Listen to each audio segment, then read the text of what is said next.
پاکستان کی سرکاری ملکیت والی تجارتی کمپنی ٹی سی پی نے پیر کے روز 50,000 ٹن سفید چینی کی درآمد کے لیے عالمی ٹینڈر جاری کیا، لیکن ہندوستان جیسے ممنوع ممالک سے نہیں۔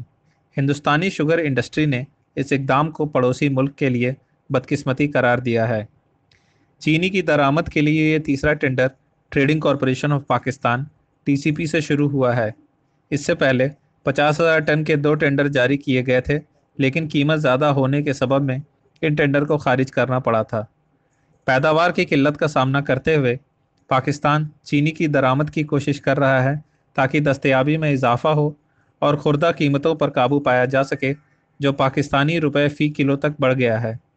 گزشتہ ہفتے پاکستان کی اقتصادی رابطہ کمیٹی کی جانب سے ان دونوں اشیاء کو بھارت سے درآمد کرنے کی اجازت ملنے کے بعد چینی اور روئی میں دونوں ممالک کے مابین تجارت کے دوبارہ آغاز کی امید تھی، تاہم پاکستان کی وفاقی کابینہ نے فیصلہ واپس لے لیا۔